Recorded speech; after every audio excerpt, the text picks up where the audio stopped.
Good morning mga palangga! Kumusta kayong lahat? Sana okay kayong lahat habang nanonood kayo ng aking video ngayong araw. So mag-New Year nga mga palangga. So sana sa darating na bagong taon maging masaya pa tayo at maraming biyayang darating. Welcome po sa aking kusina. Ako pala si Casper Troy. Iniimbitahan ko kayo ngayon na samahan ko ninyo ako sa aking cooking show ngayon. Hindi. Samahan ko niyo ako ngayong araw na ituturo ko sa inyo at isi-share ang aking holiday garlic buttered shrimp. So, napakabongga, napakasarap. Sana matikman ninyo at igagawin ninyo ito sa New Year. Thank you so much. So, halina po kayo kung kayo mahilig magluto, mahilig kumain, at saka kung kayo ay beginner tulad ko, halina kayo, magsama-sama tayo magluto. Pero bago ang lahat, gusto ko pong pasalamatan at mag-hello sa aking best friend dyan sa Taguig, si Sir Edwin at saka si Ma'am Elma Villaflor at saka sa anak nilang pogi na inaanak ko si AJ. Hello! Merry Christmas and Happy New Year po sa inyo. So sana okay po kayo. At kayo pong lahat ng mga nanonood sa akin, sa aking mga subscribers, thank you so much. Okay po. So isi-share ko na po sa inyo ang ating bagong luto na holiday garlic buttered shrimp. Halina po kayo at magluto na tayo.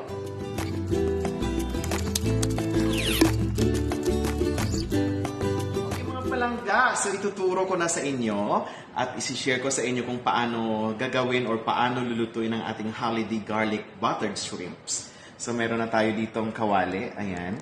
So sisindihan ko lang tong kawali natin para uminit po siya. Ayan po, may an-an po yung ating kawali. Hindi kinuskos kasi yan ang ang kasamahan ko na hindi niya alam na teflon pala ito. So, kinoskos niya ng bonggang-bongga. So, meron tayo ditong shrimps. Ayan, mga palangga. So, binili ko lang ng mura ang kilo yan. Tag 20 reals ang kilo. So, ibig sabihin mga 200 plus. Ito po yung ating fruit cocktail juice. So, magagamit tayo nito. Okay, meron tayong assorted na Christmas color ng ating bell pepper, sliced onion, sliced garlic, and chopped na ginger. So, gagamit tayo ng butter, di ba? So, ito po yung ating butter. So, umiinit na po ang ating kawali. So, maglagay na tayo dito ng ating 2 tablespoon of butter. Ayan. Okay. So, maraming butter po, di ba? So, medyo tunawin lang natin ang ating butter. Mga palangging. Ayan. Tama lang po yan. So, maglagay na tayo dito ng ating isang buong garlic or 1 head. Yung maliit na head lang ng garlic. So, ayan. So, ibabrown natin itong ating garlic, mga palangga. Okay. So, antayin natin siya mag-little bit brown and crispy. Okay. Ayan. Medyo brown na po yung ating garlic. So, wow. Super bango na po siya. Ilagay ko na itong ating ginger na chop. So, itong ating ginger na chop is for about 1/2 tablespoon only. Or 1/2 spoon. Okay. Ayan, lumabas na rin yung aroma ng ating garlic. Okay. Ilagay na natin itong ating onions. Ayan. Okay.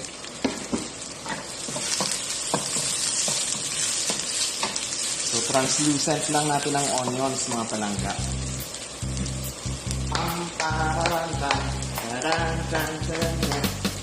so many kisses inside the clothes. Okay. Transparent na pong ating onion. Super bango na po yung combination ng ating aromatic ingredients. So, ilagay na natin ito yung ating shrimps. Okay. Yan. So, ayan. Kung medyo nagtitipid tayo, meron tayong mga shrimps na mura lang dyan. Okay. So, maglagay tayo ng ating half cubes ng ating shrimps cubes. At saka ating paminta. Ayan. So, kung gusto nating maanghang, maglagay tayo ng ating paprika powder. Ayan. At saka ng ating chili powder. Konti lang. Yung konting anghang lang. So, Pakuyan natin muna yan.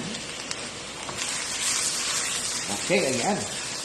Superbly yummy ng ating, paunti-unting naluluto na po yung ating shrimp. So, lagyan natin tong ating, Christmas color of bell pepper. Ayan. At ang the last po ay maglagay tayo ng ating cocktail juice dito. Okay. Maglagay tayo ng little bit of salt kasi wala pa tayong salt dito. Konti lang. Ayan. So, takpan muna natin mga palangga. Okay. So, takpan muna natin at babalikan natin ng 2 minutes mga palangga ko. 2 minutes is done. Super bango na po yung ating garlic shrimps. Ayan. Charan! Wow! Ayan. Malapit na po siyang maluto. In 2 minutes, ito na po yung itsura ng ating garlic shrimps. Minutes na natin to. So, ang lasa nito ay medyo manamis-namis. Okay. Diba? Colorful na po siya. Christmas color na po siya. So, lulutuin pa natin ng kunti para lumabas pa ang kanyang sarap. Ayan. Luto na rin naman po siya. So, lulutuin na natin siya ng kunti. Pa-absorb na natin yung kunti niyang sabaw. Okay. We will check again for another 1 minute para sa final cook testing na natin. Okay. So, bago ang lahat, titikman ko muna ito sa ating mahiwagang kutsara. Wow, grabe. Sobrang sarap. Yung talagang yung tamis niya at saka yung anghang. At saka yung tama lang talaga ang timpla niya kasi tama lang yung salt natin kasi ang seafoods naman ay medyo may saltiness naman po siya. So, yung combination ng tamis at saka yung anghang niya at saka yung little bit of salt. Naku, grabe. Sobrang sarap talaga. Okay, for another 1 minute, we just check again. At mag-plating na tayo. Okay, mga palangga, this is our holiday garlic buttered shrimps. Tara! Wow! Perfect, diba?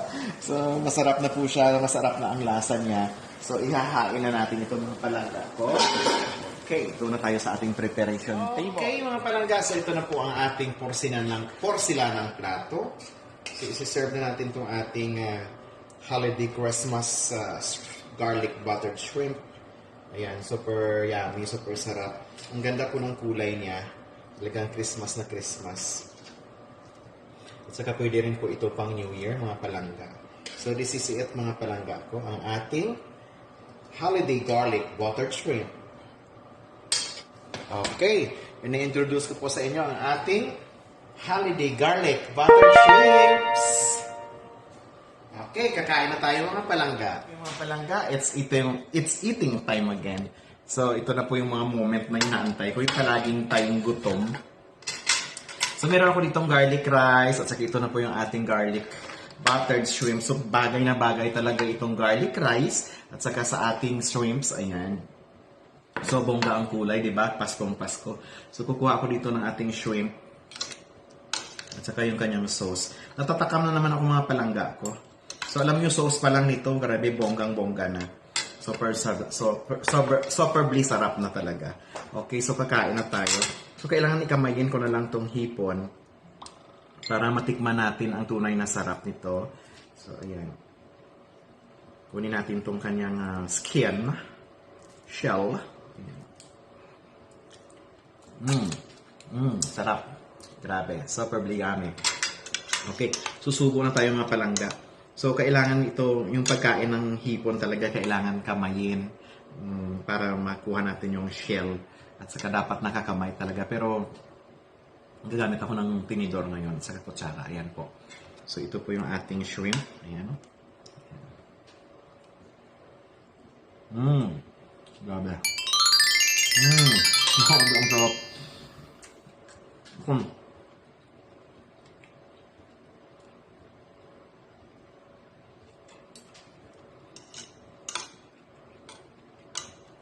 Nako, sobrang sarap talaga yung lasa ng ating garlic at saka butter. Siyempre, garlic buttered shrimp siya, di ba? Tapos, plus pa yung kanyang assorted na pepper. So, grabe ang flavor. Sobrang sarap. At saka yung napapasarap pa lalo yung ating fruit cocktail juice. Nakusuot sa loob talaga ang sarap. At saka sarap ng sauce niya pag hinalo sa kanin. Superbly sarap talaga. Pero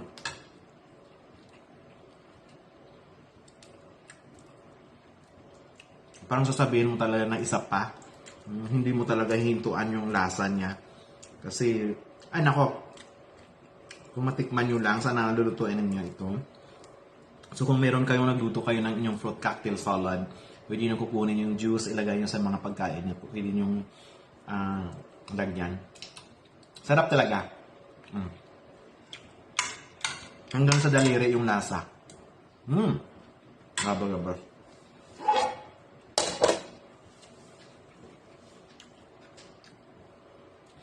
Okay po mga palangga, so sana nagustuhan po ninyo ang aking video ngayon, ang ating hinatid na pagkain sa inyo. So sana magawa ninyo ito sa ating New Year. So maraming salamat po ulit sa inyong lahat. Sa lahat ng mga nanay na gusto magluto, please mag-browse po kayo sa aking channel, Kusina with Casper Troy. Nako, sobrang dami ng pagkain po dyan. Simpleng mga pagkain na medyo mura lang, ng kayang-kaya ng bulsa. So mamili na po kayo dyan sa ating New Year na lutuin. So, marami kayong magugustuhan dyan. Maraming salamat po ulit sa inyong lahat, sa inyong pagtitiwala at pagtangkilik sa akin. At sana lagi po ninyong tatandaan na kahit anumang merong pagkain sa ating hapagkainan, ay atin po yan papasalamatan dahil yan po ay binigay at biyaya ng Diyos sa ating lahat. Maraming salamat po. Happy holidays and Happy New Year everyone. Paalam, God bless.